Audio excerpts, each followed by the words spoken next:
प्रिय विद्यार्थियों, मैं मेघा गुप्ता, सहायक आचार्य संस्कृत, राजकीय महाविद्यालय बूंदी, किरातार्जुनीयम, प्रथम सर्ग, श्लोक संख्या 12।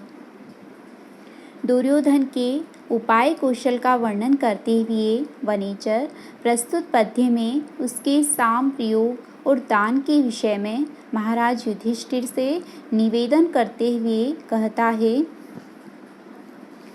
निरत्ययं साम न दानवर्जितं न भूरिदानं विरहय्य सत्क्रियां प्रवर्तते तस्य विशेषशालिनी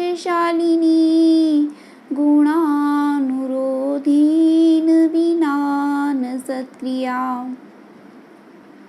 अन्वय है इसका, तस्य निरत्ययं साम दानवर्जितं न भूरिदानं सत्क्रियां विरहय्य न विशेषशालिनी सत्क्रिया गुणानुरोधेन विना न प्रवर्तते।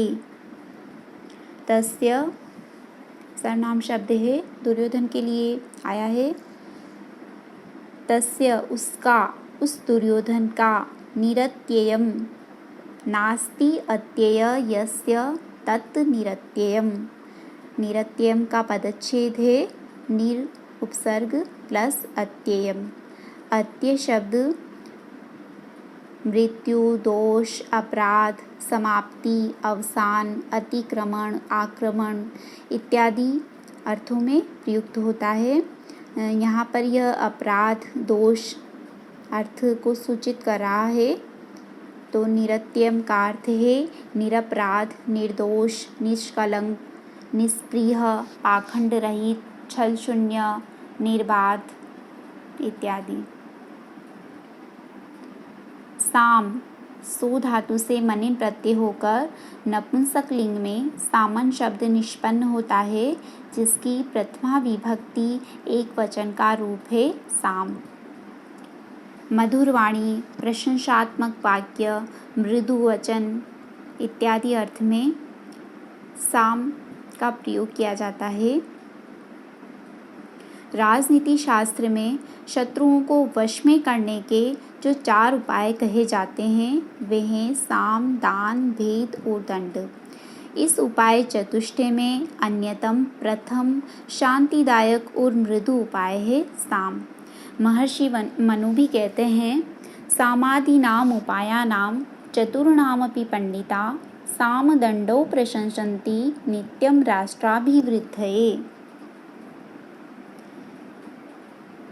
निरत्ययम् साम निर्बाध सांत्वना वचन। यहाँ पर निरत्ययम् साम का विशेषण है, साम विशेष्य है। दान वर्जितम, दानेन वर्जितम, दान वर्जितम। दान शब्द दा धातु से लुट प्रत्यय होकर बनता है। इसका अर्थ है उपायन या भेंट। वर्जितम निजंत वृष धातु से त प्रत्यय होकर निष्पन्न होता है। इसका अर्थ है वर्जना, निषेध। दान वर्जितम का अर्थ है दान रहित या दान के बिना। न निषेधार्थक अव्यय है, इसका अर्थ है नहीं।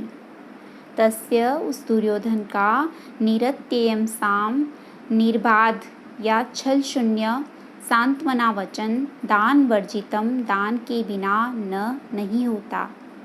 भूरिदानम, भूरिदानम भूरि का अर्थ होता है प्रभूत, प्रचुर। भूरिदानम अत्यधिक दान। सत्क्रियाम, सत्क्रिया का अर्थ है सत्कार। सत्कार विरहय्य, विरहय्य विउपसर्ग पूर्वक णिजंत रह धातु से ल्यप प्रत्यय होकर विरहय्य शब्द बनता है। यह विहाय या त्यक्त्वा अर्थ में ही प्रयुक्त होता है। इसका अर्थ है छोड़कर। न नहीं होता। भूरिदानम अत्यधिक दान।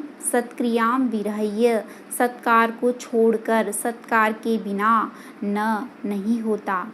विशेषशालिनी सत्क्रिया, विशेषशालिनी इसका अर्थ है विशेष रूप से सुशोभित।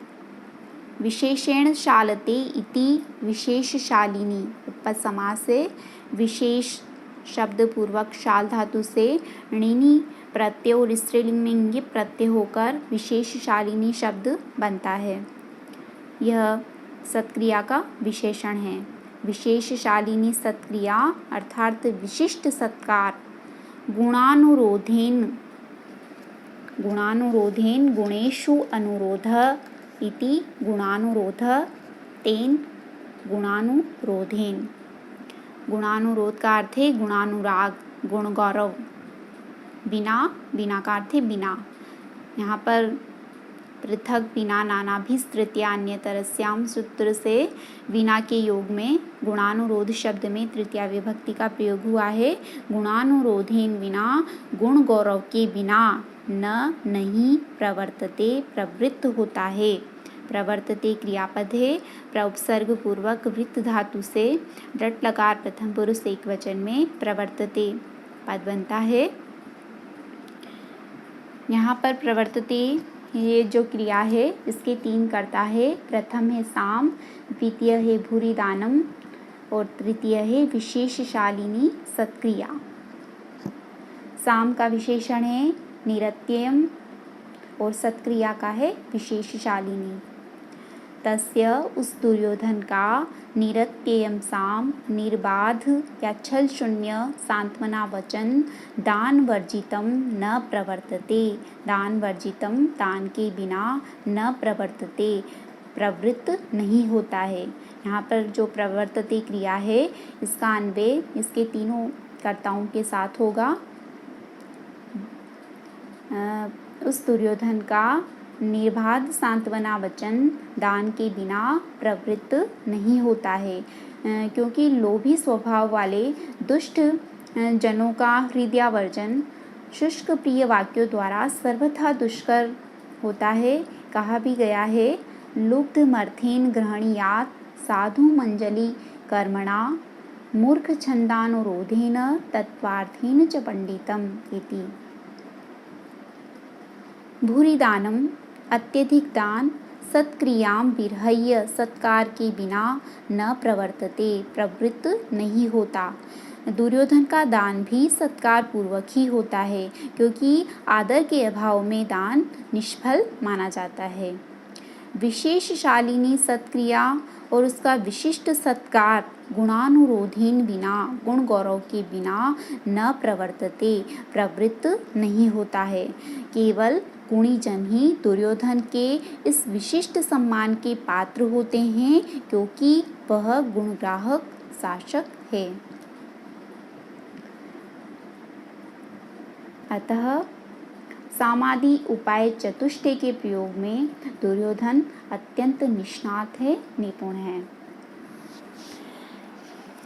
यहाँ उत्तरोत्तर का पूर्व विशेषण होने से एकावली नामक अलंकार का प्रयोग हुआ है, जिसका लक्षण करते हुए काव्य प्रकाश में कहा गया है स्थाप्यते पोह्यते वापि यथा पूर्वं परम्परं विशेषणतया वस्तु यत्र सेकावली द्विधा। एकावली अलंकार का यह उत्तम निदर्शन है। प्रस्तुत पद्य वंशस्थ छंद में निर्मित है, जिसका लक्षण है जतौ तु वंशस्थ मुदीरितं जरौ इति शुभम।